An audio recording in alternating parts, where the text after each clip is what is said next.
নমস্কাৰ বন্ধুসকল, মই হিৰেণ। আজি মই আপোনালোকক এই ভিডিঅ'টোৰ জৰিয়তে 2024 চনৰ জানুৱাৰী মাহত সিংহ ৰাশি ব্যক্তিসকলৰ কেনেদৰে পাৰ হ'ব তাৰে সম্পূৰ্ণ বিৱৰণ আপোনালোকৰ আগত আগবঢ়াইছোঁ। প্ৰথমে মোৰ চেনেলটো আপোনালোকে ছাবস্ক্ৰাইব কৰি ল'ব, যাতে মোৰ পিছৰ ভিডিঅ'বিলাক সহজে লাভ কৰিব পাৰে। লগতে মোৰ ভিডিঅ' যদি ভাল লাগে তেন্তে লাইক আৰু শ্বেয়াৰ কৰিব, কমেণ্ট কৰি আপোনালোকৰ মনৰ ভাৱ প্ৰকাশ কৰিব। এতিয়া আহোঁ মূল বিষয়লৈ। এই মাহটোত পাৰিবাৰিক জীৱনৰ ক্ষেত্ৰত এনেধৰণৰ। এই মাহটো আপোনাৰ পাৰিবাৰিক জীৱনৰ বাবে ইমান বেয়া নহয়, খুবেই ভাল। এই সময়ছোৱাত সকলো সদস্যৰ মাজত পাৰস্পৰিক প্ৰেম বৃদ্ধি হ'ব আৰু আপুনি কিবা নতুন অভিজ্ঞতা লাভ কৰিব। ঘৰত এজন সদস্যৰ বিয়াৰ কথাও হ'ব পাৰে আৰু তেওঁলোকৰ বাবে ক'ৰবাৰ পৰা এটা ভাল সম্পৰ্ক আহিব, যাৰ বাবে সকলোৰে মন সুখী হ'ব। অৱশ্যে সম্পৰ্কটো দৃঢ় কৰিবলৈ কিছু সময় লাগিব, গতিকে ধৈৰ্য দেখুৱাব আৰু সংযমৰ সৈতে কাম কৰক। চুবুৰীয়াৰ ব্যক্তিসকলৰ সৈতে সম্পৰ্কও সুহৃদয়পূৰ্ণ হ'ব আৰু আপুনি তেওঁলোকৰ সৈতে কিবা নতুন পৰিকল্পনা কৰাৰ কথা ভাবিব পাৰে। ব্যৱসায় আৰু চাকৰিৰ ক্ষেত্ৰত এনেধৰণৰ। বিত্তীয় জীৱনৰ বাবেও এই জানুৱাৰী মাহটো আপোনাৰ ৰাশি চিহ্ন অনুসৰি শুভ লক্ষণ আনিছে। যদি আপুনি এজন ব্যৱসায়ী হয় তেন্তে আপুনি এই মাহত লাভত থাকিব। লগতে দুৰ্ঘটনাজনিত লাভালাভ আপোনাৰ ইংগিত পোৱা গৈছে। যদি আপুনি ক'ৰবাত টকা বিনিয়োগ কৰিছে তেন্তে ইয়াৰ ওপৰত নজৰ ৰাখিব, কিয়নো হঠাতে ধন লাভৰ যোগ আছে। যদি আপুনি এটা কাম কৰে আৰু কেইদিনমানৰ বাবে কোনো সমস্যা চলি আছে বা কামৰ বোজা বেছি হৈছে, তেনেহ'লে এই মাহটো আপুনি ইয়াৰ পৰা সকাহ পাব পাৰে আৰু সকলোৱে আপোনাৰ কামত প্ৰশংসা কৰিব।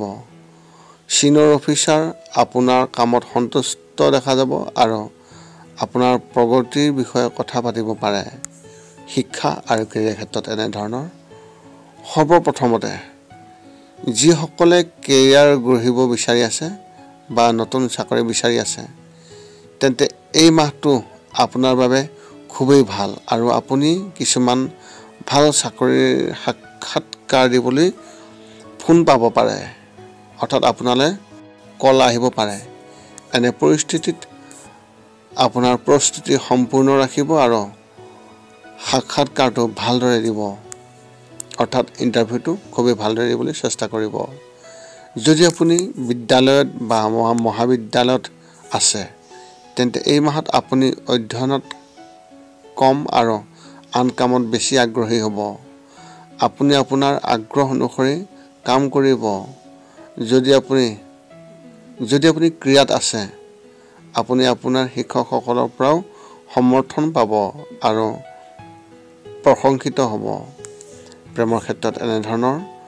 যদি আপুনি অবিবাহিত তেন্তে অলপ অপেক্ষা কৰক, কিয়নো এজন প্ৰকৃত জীৱন সংগী বিচাৰিবলৈ আৰু কিছু সময় লাগিব, কিন্তু সন্ধান কৰা বন্ধ নকৰিব। যদি বিবাহ হৈছে, সম্পৰ্কত নিশ্চয়তাভাৱে কিছু তিক্ততা থাকিব, কিন্তু যদি আপুনি সংযম আৰু ধৈৰ্যৰে কাম কৰে তেন্তে সোনকালেই ইয়াৰ সমাধান হ'ব। যদি সম্পৰ্কৰ কথা কোৱা হয় তেন্তে সাৱধান হ'ব, কিয়নো এজন বন্ধুৱে ইয়াক ফাটিবলৈ চেষ্টা কৰিব, যাৰ ফলত বিষয়টো অধিক বেয়া হ'ব পাৰে। বিবাহ বিচ্ছেদ হোৱা লোকসকলৰ কাৰোবাৰ প্ৰতি আকৰ্ষিত হ'ব পাৰে, কিন্তু আপুনি তেওঁলোকক ক'ব নোৱাৰিব। স্বাস্থ্যৰ ক্ষেত্ৰত এনেধৰণৰ। মাহৰ প্ৰথম সপ্তাহত পাকস্থলীৰ সৈতে সম্পৰ্কিত যিকোনো সমস্যাই নিশ্চিতভাৱে আমনি কৰিব, কিন্তু যদি আপুনি আপোনাৰ আহাৰৰ যত্ন লয় তেন্তে আপুনি স্বাস্থ্যৱান হ'ব।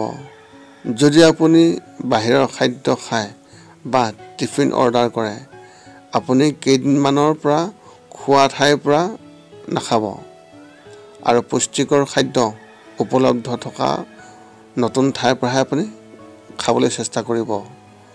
আপুনি মানসিকভাৱে স্বাস্থ্যৱান হ'ব আৰু আগৰ তুলনাত অধিক উদ্যমী অনুভৱ কৰিব। মাহটোৰ মাজভাগত মনত নতুন ধাৰণা অন্তৰ্ভুক্ত কৰা হ'ব আৰু সুখ বিৰাজ কৰিব। আপোনাৰ এই মাহত শুভ সংখ্যা হিচাপে 8 নম্বৰ আৰু শুভ ৰং হিচাপে আপুনি এই মাহত মুগা ৰং ব্যৱহাৰ কৰিব পাৰে। পুনৰ লগ পাম অন্য এটা ভিডিঅ'ত। আজিলৈ ধন্যবাদ।